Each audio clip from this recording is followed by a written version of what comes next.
más posibilidades al conocimiento y a la experiencia. Por otro lado, Anna Cohen-Miller utiliza las artes visuales como una herramienta para la fenomenología y hace unas investigaciones sobre mujeres que están haciendo sus doctorados y que quedan embarazadas durante el doctorado y luego dan a luz durante el doctorado. Es interesante los procesos y los pasos que lleva para hacer esta recolección para su investigación. Hace entrevistas formales, pero también les pide que dibujen y después pide hacer un análisis de estos dibujos. Después ella suma, hace un análisis de estas tres experiencias que son distintas y a partir de eso empieza a sacar conclusiones de lo que puede llegar a ser.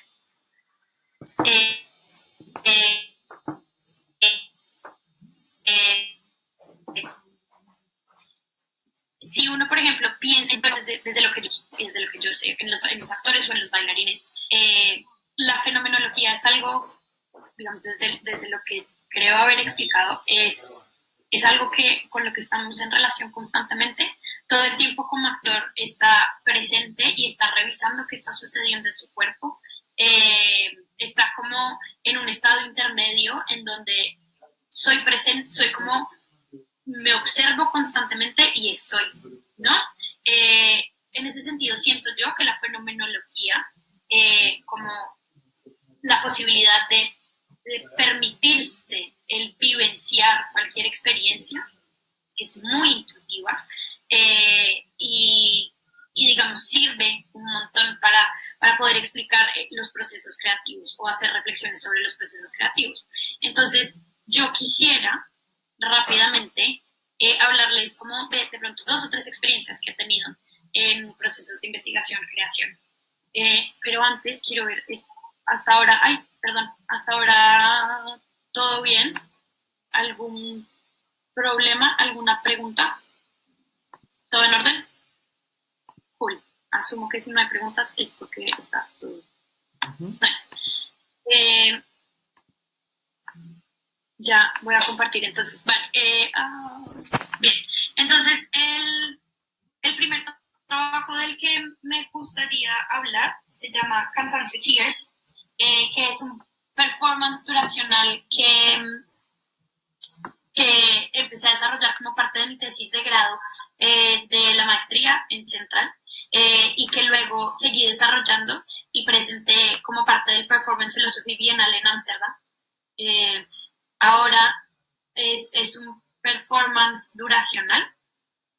La última vez que lo presenté fueron 8 horas y que a través de la participación, con la participación del público, busca agotar tanto en el cuerpo como en la mente las relaciones opresoras patriarcales sobre el cuerpo femenino. Entonces, voy a leerles lo que escribí, que tal vez es un poco más fácil. Para ello, decidí que mi cuerpo iba a fungir como receptor de comandos, ser dócil y acatar órdenes sin cuestionar. Perdón. Mi referente para esto fue la chica águila.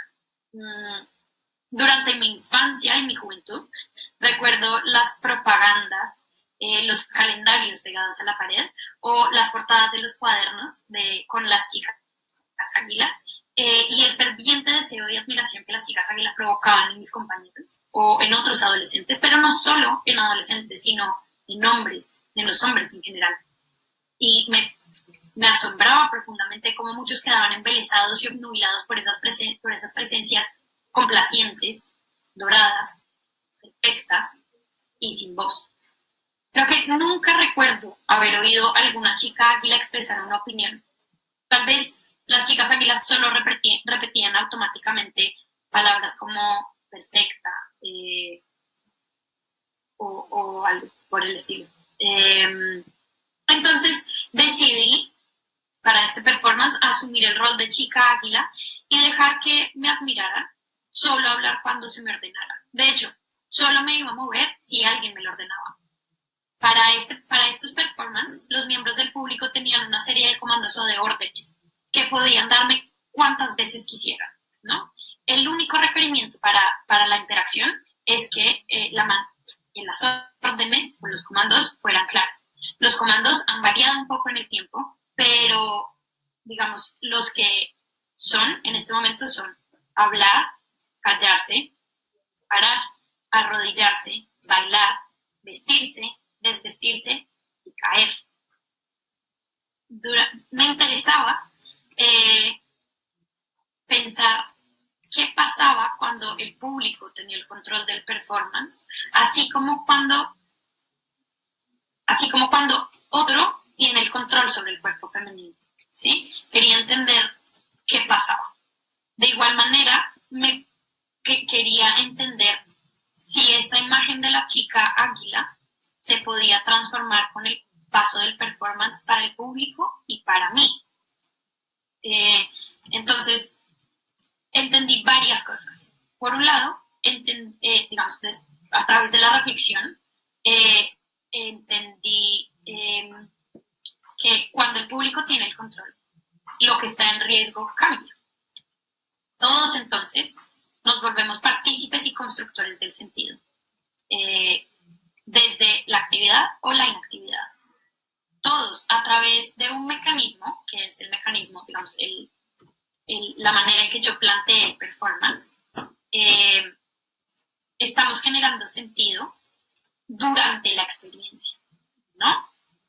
De la misma manera, esto me permitió preguntarme si el sentido se genera colectivamente, ¿cómo entonces, dentro de las vivencias colectivas, puedo modificar la manera en que el cuerpo femenino es controlado por las estructuras patriarcales sin utilizar los mismos esquemas de poder y opresión?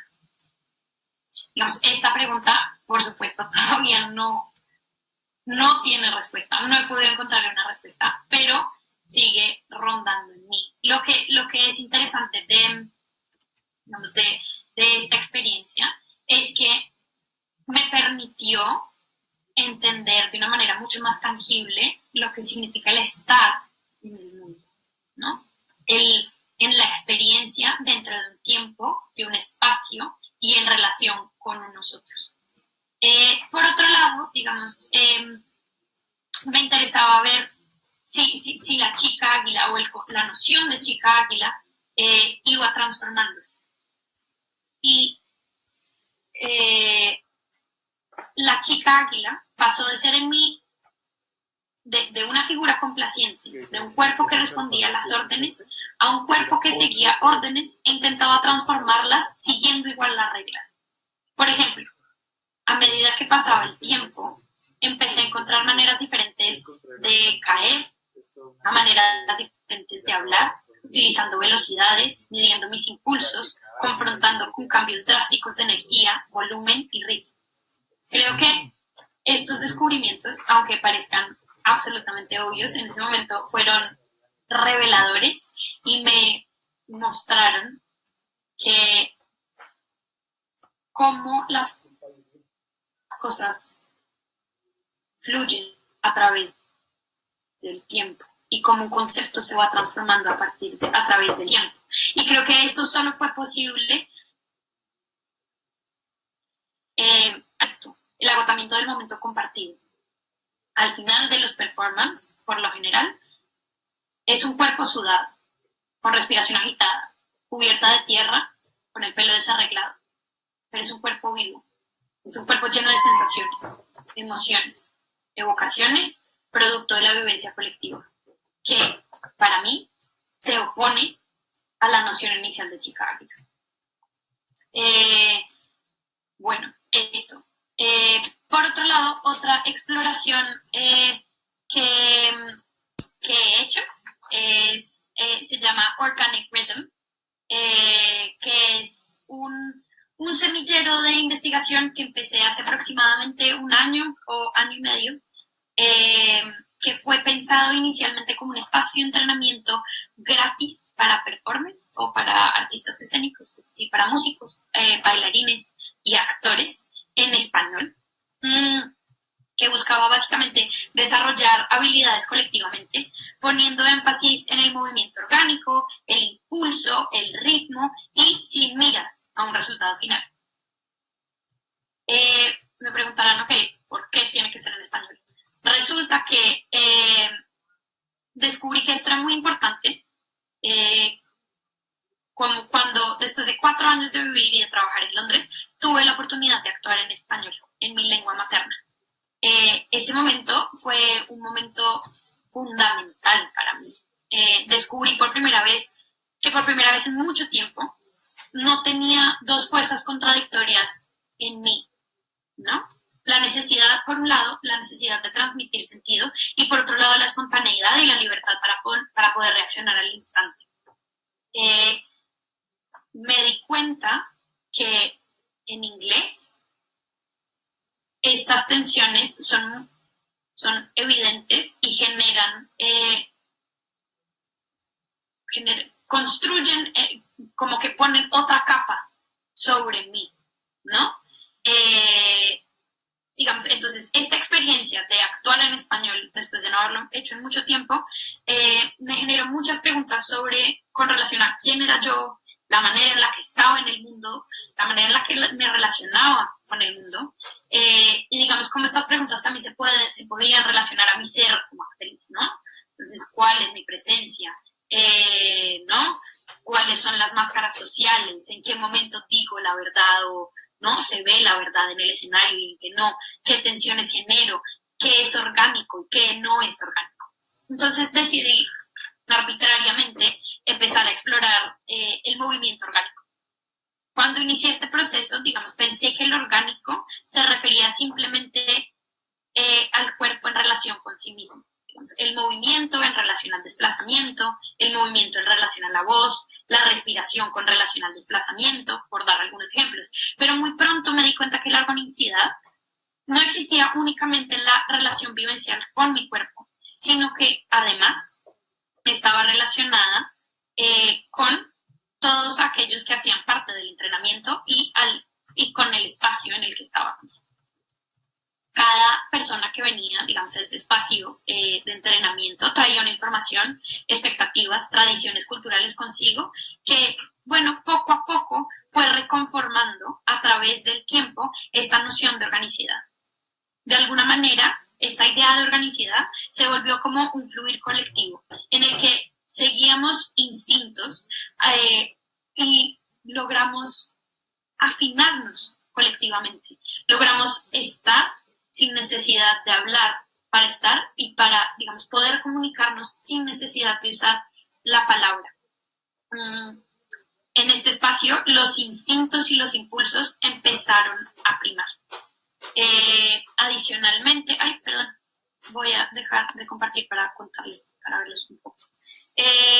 Digamos, adicionalmente, en Organic Rhythm, durante un periodo decidimos explorar con instrumentos musicales. Entonces, usábamos tambores, bombs, acordeón, flauta, para hacer simplemente exploraciones de movimiento y de sonido. Recuerdo, digamos, que por una época de ese taller, yo estaba también haciendo un taller de tambores africanos. Y recuerdo un día llegar al taller y decirles, oiga, estoy teniendo mucha dificultad para, digamos, traducir un ritmo que entiendo lógicamente, ¿no? Que sé musicalmente cuál es la secuencia y sé cómo funciona en la mano y sé cómo tengo que utilizar la mano, pero no logro hacerlo. Hay algo que no me permite hacerlo. Entonces, con Brian, que era un chico que hace parte del taller, dijimos, ok, ¿qué pasa si extraemos esa preconcepción que ya existe del ritmo y lo ponemos en otro lugar? Entonces dijimos, ok, ¿cómo construimos el ritmo en los pies? Y empezamos digamos, replicar el ritmo en los pies. Al replicarlo en los pies, mi postura corporal cambió y como mi aproximación a ese ritmo cambió. Después decidimos, ok, ¿qué pasa si lo pongo en otro instrumento musical? Ok, jugamos por horas a ponerlo en otro instrumento, entonces jugamos con los bones, a ver cómo funcionaba ese ritmo con los bones. Después dijimos, ok, ya entendemos cómo funcionan los pies y cómo funcionan las manos de otra manera. Vale, pongámosle una canción, a ver qué pasa. Y construimos una canción para, digamos, para ir agregando posibilidades. Después empezamos a pensar, ok, ¿cómo se respira con este ritmo? O cómo mi cuerpo respira en este ritmo. Y de qué manera respiro y dónde encuentro las tensiones cuando respiro en este ritmo. Después empezamos a hacer una mezcla de, digamos, de todas estas exploraciones y a desplazarnos por el espacio, a jugar constantemente por el espacio, bueno, probar y ver qué encontrábamos o qué no encontrábamos también. Después dejamos ese ejercicio, hicimos algo más, nos tomamos un café y luego volvimos al tambor, ¿no? Cuando volvimos al tambor, me di cuenta que mis escápulas funcionaban completamente diferente en relación al movimiento, que la respiración entrelazada con el sonido permitía que mi cuerpo estuviera mucho menos tensionado. Pero tal vez lo más importante, digamos, de esta pequeña experiencia fue que entendí a través de diferentes mecanismos qué significaba para mí el embodied knowledge, ¿no? Logré tener una experiencia, vivenciarla y entenderla sin prejuicios de valor sobre mi desempeño, ¿sí? Digamos, para llegar a este estado, creo que no fue una cosa fortuita, no fue como, la casualidad del día. Creo que igual eso hace parte de una construcción que hicimos en el tiempo. Y en la repetición y en el estar juntos en este proceso sin un fin, que de alguna manera permitió que nuestros cuerpos se liberaran y al estar más libres, digamos, fueran receptores de sentidos, de emociones y de percepciones.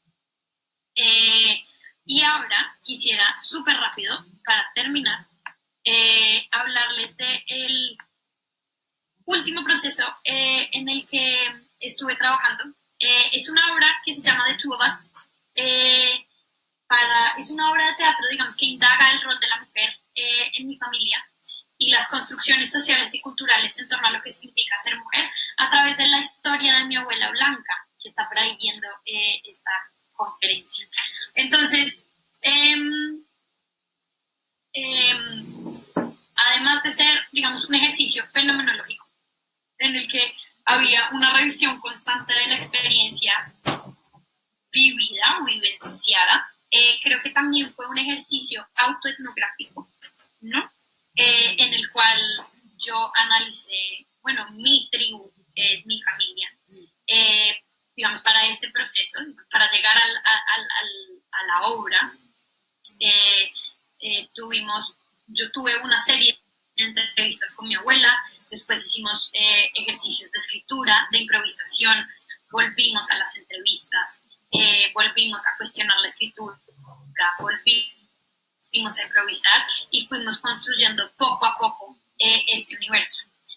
Durante este ejercicio de creación pasaron dos cosas, bueno, muchas cosas interesantes, pero creo que hay dos cosas que me parecen, bueno, claves o para mí, digamos, dentro de la experiencia. Ahora que tengo un poco de distancia de la experiencia y ahora que me he permitido el tiempo para poder decir, ok, voy a revisar qué fue esta experiencia, me doy cuenta que por más de que de alguna manera como sujeto Mariana intenta no necesariamente rechazar, sino distanciarse de las maneras en que la mujer funge como eje para la construcción de una familia, yo repliqué eso dentro del proceso creativo. Y al igual que mi abuela, claro, en una escala totalmente diferente, me volví esa madre que se encargaba como de acompañar, de nutrir y de cuidar a todas las personas del proceso, durante el proceso. Y que sin querer también construí una familia. Esa fue una de las experiencias que tuve. Por otro lado, creo que, digamos, tener un estado de conciencia corporal, como un cuerpo embodied, como dispuesto al embodiment, permitió que yo, digamos, viajara constantemente entre el universo, digamos, de mi abuela, ¿no? Y el universo de Mariana. Entonces, para contextualizarlos un poco, en la obra todo el tiempo hay como una relación paralela entre la vida de mi abuela y mi vida. Y todo el tiempo yo estoy negociando entre esos dos estados. Pero entonces creo que el estar en un estado de embodiment, ¿no? Permitió tener esa conciencia suficiente para poder transitar estos dos estados. Pero esto, digamos, solo lo logramos a través de la repetición, a través de compartir tiempo juntos, a través de probar y ejercitar constantemente el cuerpo, la memoria, la imaginación, en, digamos, estar dispuesto a recibir estímulos, sensaciones, etc. Por otro lado, siento que este proceso no habría sido posible sin la distancia geográfica, sin una perspectiva emocional y temporal. Creo que esto fue lo que ayudó a crear esta obra. Más allá de eso, digamos, la música también se convirtió en un elemento transformador y se convirtió como en un espacio de texturas para ser habitadas por el cuerpo y por la palabra. Bueno, creo que ay, perdón, no sé qué es. Ya, perdón. Bueno, entonces, digamos, a grandes rasgos, ya como siendo súper consciente del tiempo, esto era lo que les quería compartir. Siento que la fenomenología tiene, digamos, muchos beneficios para aquellos que hagan investigación en las artes, pero soy consciente también de las limitaciones. Por ejemplo, una de las limitaciones para mí ha sido la hiperracionalización de la experiencia, ¿no? Y a veces cuando hay tanta racionalización, pareciera que se pierde la experiencia. Y siento que a veces dentro de la academia es muy fácil caer en esto. Pero bueno, estoy intentando como navegar estos espacios y construir poco a poco. Muchas gracias por escuchar. Espero que hayan disfrutado. Y ya, que tengan un bonito día. No sé si tienen alguna pregunta. No sé si Hola, sí, gracias Mariana. Sí, tenemos unos minutitos, si nos tenemos preguntas, Mari, tú tienes el tiempo para responder. Y si hay preguntas también por parte de los participantes. Entonces, como Sebastián lo había mencionado antes, pueden escribir por el chat, como yo quiero hacer una pregunta, activa el micrófono. Y bueno, ahí ya puede hacer la pregunta y no responderla. Yo tenía mi cámara en negro, por el amor de Dios. Qué vergüenza.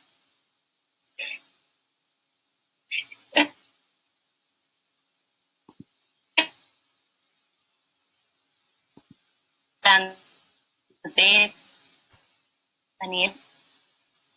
Bueno, buenos días, Mariana, muchísimas gracias. Muy genial todo. Primero que todo, agradecerte y eso.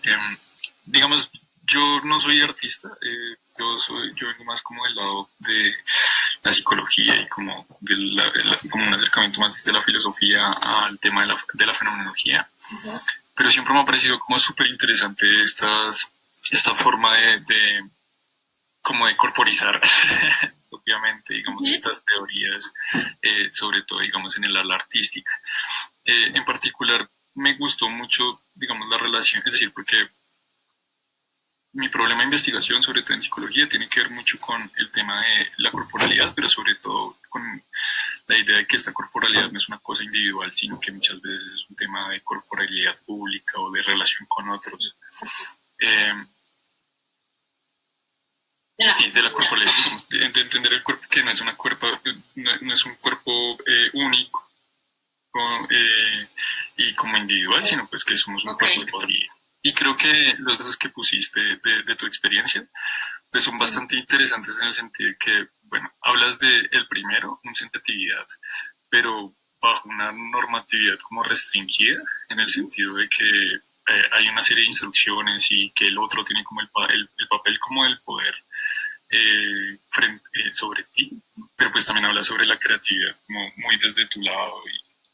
Y en el segundo lado, pues ya hablas como un tema más exploratorio, creativo, como más abierto. Pero digamos que el lugar que tienes con Brian es como más como de coordinación y como de creatividad conjunta. Entonces, ¿tú cómo encuentras esta relación, digamos, del otro, digamos, como el cuerpo con el otro en estos dos ejemplos? Es decir, ¿crees que hay una diferencia o cómo digamos, en la primera descripción, por ejemplo, no mencionaste tanto como describiste como tu experiencia, pero no mencionaste, digamos, cómo fue la experiencia de los otros o cómo fue, digamos,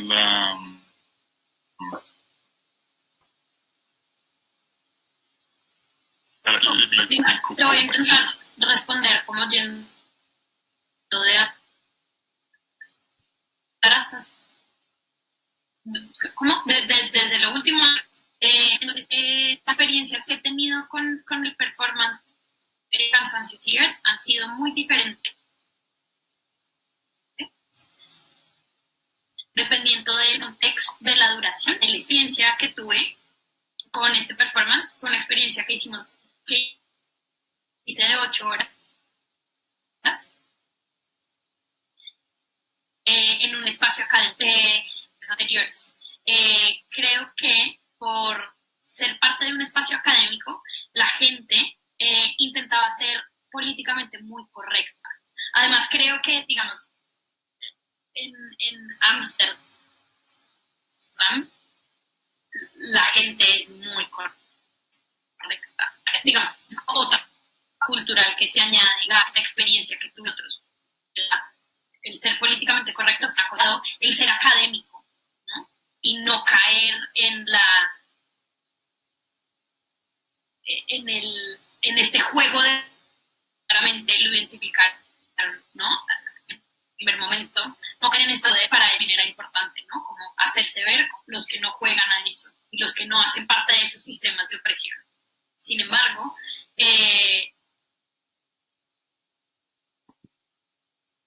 durante esta experiencia en la que estando y viniendo y estaban entrando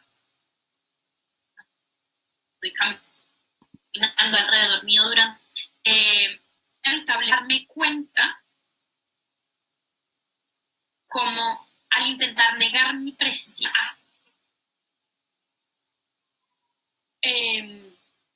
se volvía más evidente por lo que estaban viviendo a través de esa relación de la invisibilidad. No sé si sea claro.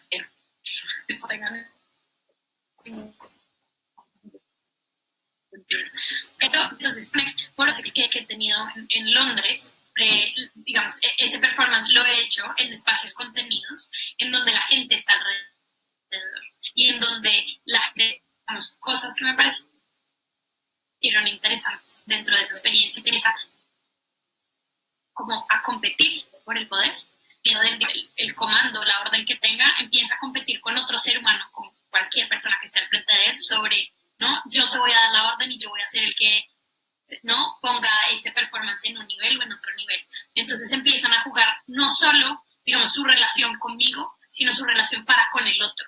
Y empieza a haber como un nivel de competencia y de construcción colectiva, que no necesariamente es una construcción, digamos, no sé si positiva sea la palabra, sino como como a generar algo. Pero bueno, entonces estas experiencias son completamente distintas. En la primera que expliqué era solo la relación conmigo. Ellos no querían necesariamente relacionarse los unos con los otros dentro del espacio performativo. Seguramente muchos se fueron hacia un lado a hablar de nosotras, pero no interactuábamos todos al tiempo. Mientras que en los espacios contenidos, sí había interacción entre los unos y los otros y se generaba una afinación dentro de ese estado de extrañeza y de incertidumbre en el que todos estábamos. No sé si eso de alguna manera responde. Y de alguna manera, claro, es completamente distinta ese espacio, que es súper limitado, a tener un espacio creativo con una persona a lo largo del tiempo, ¿no? Como que el conocimiento del cuerpo y el entendimiento del otro cambian con la familiaridad, siento. No sé si los actores o bailarinas tengan algo que decir al respecto. Si alguien quiere opinar, también está súper bien. Bueno, no sé si alguien quiere opinar, pero tenemos una pregunta. Es de Eugenia Romero. ¿O quieres continuar la conversación? Perdón, creo que te respondí la pregunta. Daniel, sí, Daniel. Sí. Es decir, fue genial y gracias de verdad. Creo que incluso pues la aclaración de la descripción es decir, creo que es súper interesante este asunto que tú hablas de la creatividad, como en de contraponer a ti como objeto de, no sé, como de sumisión o no sé, como plan. Sí, muchísimas gracias. Bien, entonces tenemos, soy simplemente porque he visto personas que se han ido sumando a esta llamada. Tranquilos, no pasa nada. Estamos en el modo de las preguntas para Mariana, quien estaba haciendo el taller de la sesión anterior a la que vamos a hacer ahorita con Sebastián. Entonces, como siempre, un poquito de paciencia. Tenemos una pregunta de Eugenia Romero, dice que no puede hablar, pero la plantea en el chat y dice: ¿sientes que el cuerpo construye una memoria colectiva?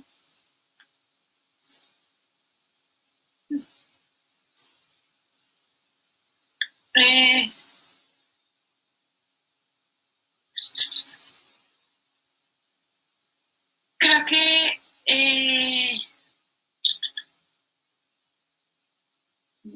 el cuerpo definitivamente contiene una información que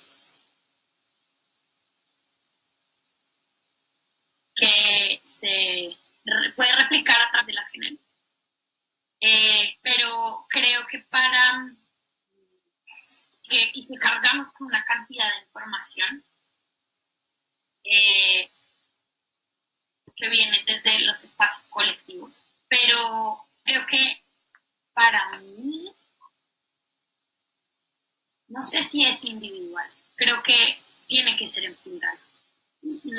Los cuerpos construyen, los cuerpos tienen memoria colectiva. No sé si desde lo individual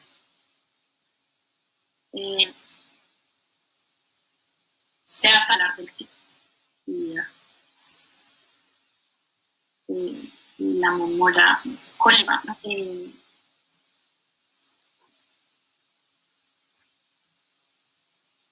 Ay, perdón, no sé si te estoy respondiendo. No, tranquilo.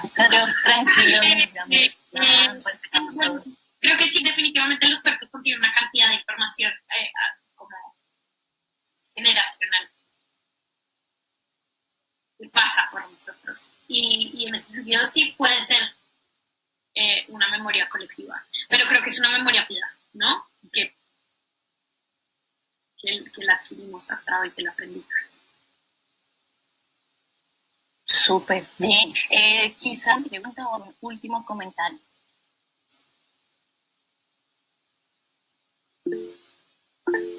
Dana, adelante. Hola. Hola. Hola Mariana. Voy a tratar de plantear la pregunta, no me es fácil, pero digamos es con respecto a tu trabajo con la obra de teatro que tú tienes con la vida de tu abuelita y respecto a tu vida, estos dos lugares de comparación y frente a la fenomenología. Sí. Pero es que hasta ahora estoy como digiriendo esto, entonces